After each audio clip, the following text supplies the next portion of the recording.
Hey guys, this is a video review of the Master Grade version KA Sazabi. This is also a wrap up for all my Sazabi videos, including me unboxing the Sazabi and me building the Sazabi. And this is also for those of you who just want to skip to the conclusion and see how good this figure actually is. Now, like I've said before, the Sazabi looks amazing. I love the Shar Aznable style head sculpt, the large feet, the big shoulder pads, even the backpack, which complements the size of the figure, I think looks great.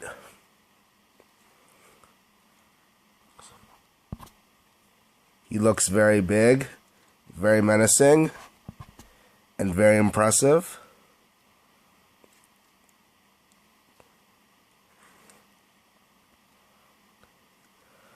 Now, I have noted that the figure does use different shades of red for the parts before. Now, with a master grade like the Sazabi, unlike a no grade 1/100th kit, it does use a lot of small parts to make a big figure, and even the outside armor does use a lot of parts for the outer design.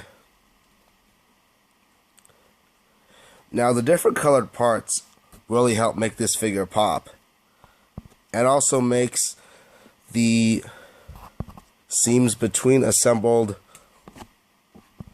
parts less noticeable.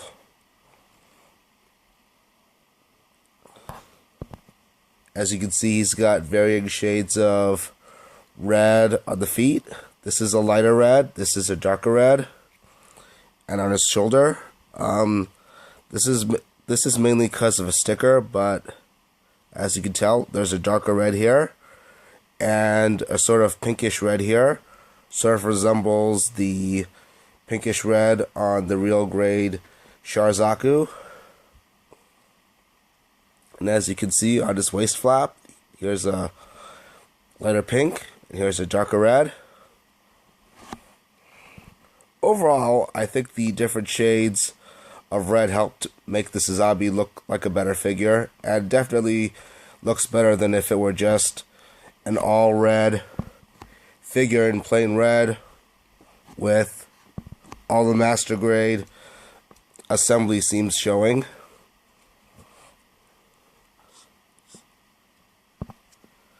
Now, unlike other master grades, you don't really get a sliding gimmick for the feet, but you do get a nice piston sliding down on the back of his, sorry about that, looks like the gum came off, the back of his arm. As you can see, these pistons slide up and down. You also see some pistons moving on the back of his feet.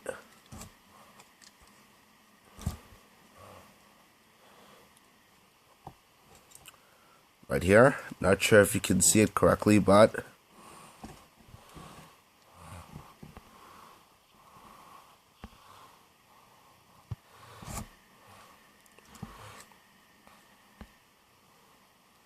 this piston does slide up and down.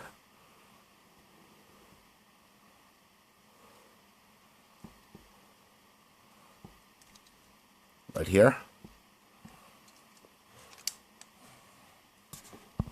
Now, he also comes with these funnels on his backpack, and in the movie these come out.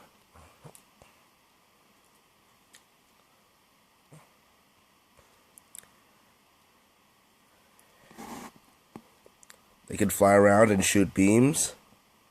The way they work is you push this in,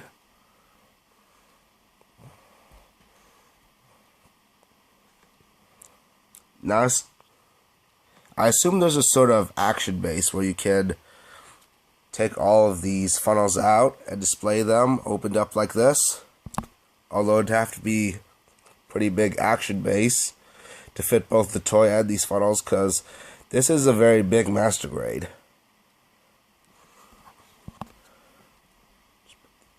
Put this back in.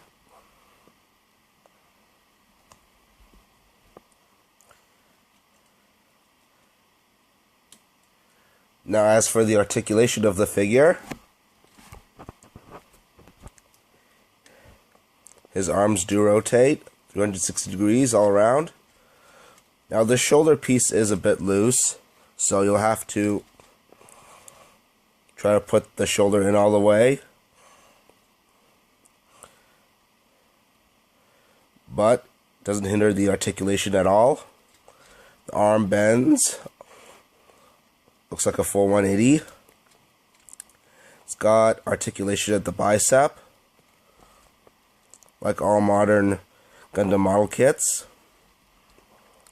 It also gets some nice finger articulation, so there's no need for interchangeable hands.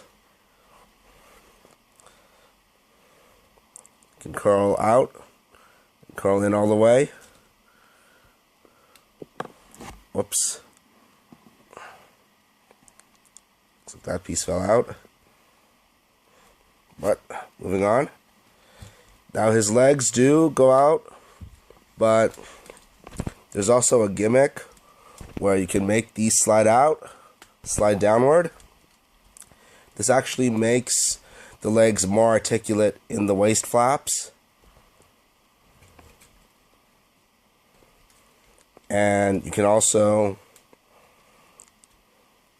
make the legs go back and forth, although it is a bit hindered by the waist flaps. Although you can kind of take these off since they're on ball joints. They do go back and forth all the way because this is on a ball joint. And the knee bends about a full 180. Again, no sliding gimmick here, but if you bend this more than about 90, a little less than 90 degrees, this black piece does stay here while the rest of the red knee piece moves along with the shin. You do get some nice ankle pivot here. And this is a separate piece, so you do get some nice articulation here, almost like a giant toe. Now you can also position the pieces of his backpack, move it up and down, left and right, and the cylinder piece back here.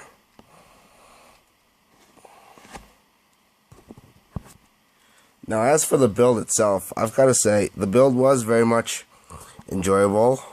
None of the parts felt too finicky to put together. And it felt great to snap all the pieces of the Sazabi together. Now, one thing I will say about this is that you may want to consider gluing this top piece of the head in. Well, not these two pieces together, since they're supposed to slide out so you can move the eye inside, but probably just the horn with the head and this crest with this cap right here. And these cylinders also have a habit of falling out. You may want to consider putting some nail polish on these ball joints to sort of tighten it up when it goes into the poly cap in the backpack. And also notice this big red piece around the side waist flap also tends to have a bad habit of falling out. You may want to glue that into place. Let's see, put this back here.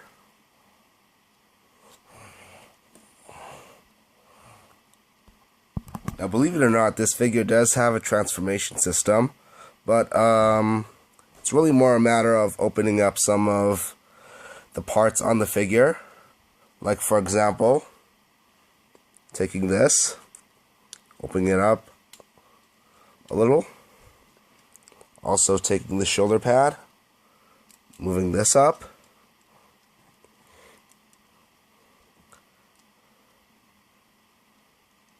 And this other piece on the shoulder pad up.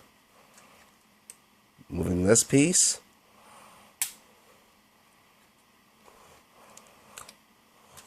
getting these thruster bits on the legs to go outward. Also the waist flaps, which also have some thruster bits underneath.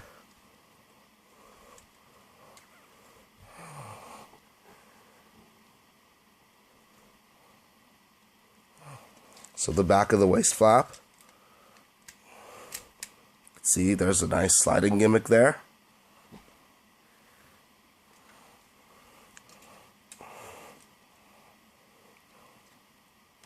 And these just slide out.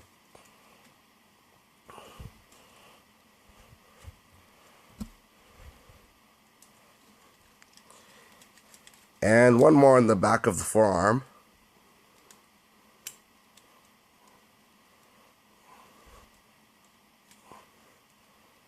Like so.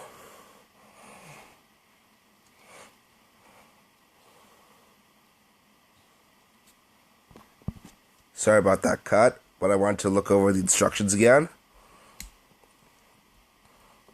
And yeah, that's about it.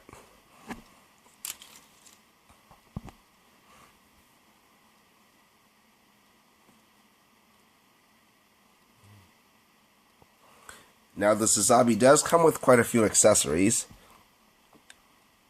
Most of them being pretty big to match his size. Sorry, my throat's acting up again. Don't be surprised if I cough during this review, but here are his rifles.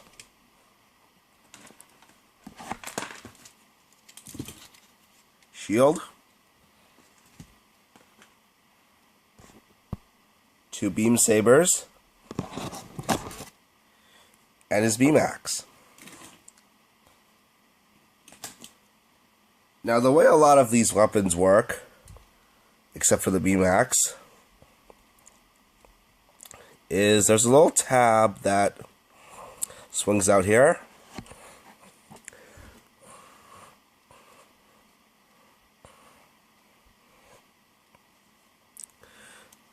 And you'll also notice there's a little tab underneath here. This goes into the bottom of this slot, while this tab slots into the top slot of his hand.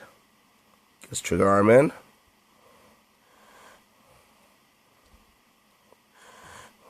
Trigger finger inside.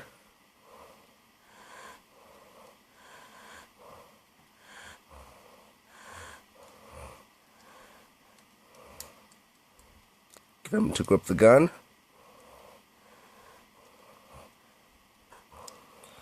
Hold on a sec. This is taking a bit long. And here's a Sazabi with his gun. Now he holds it relatively well.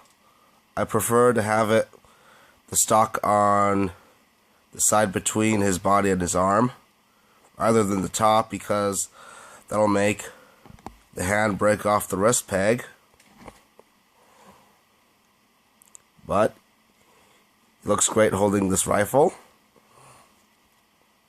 Now his beam axe is different than the other weapons. You actually,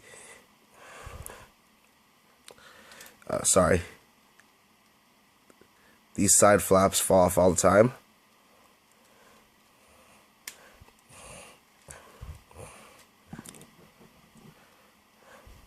It'd be easier this way. You actually get,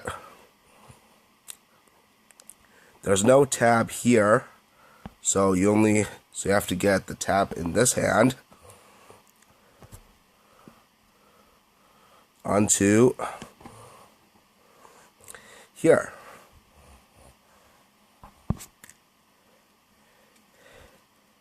And there. That's pretty much snug and tight. Hold on. Now the bottom of his forearm does get in the way of the beam axe, so he's got to, wrist peg has to be, his head has to be at a certain angle with the forearm. And yeah, but there it is.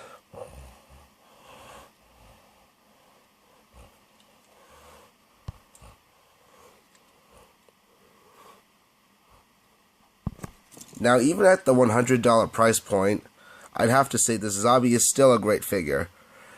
The inner frame is really great, and the different shades of red really make this figure pop.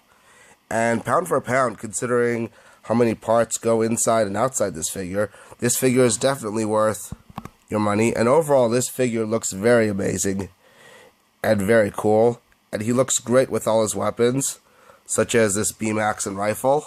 So if you find this guy at about retail online, I highly recommend picking this up.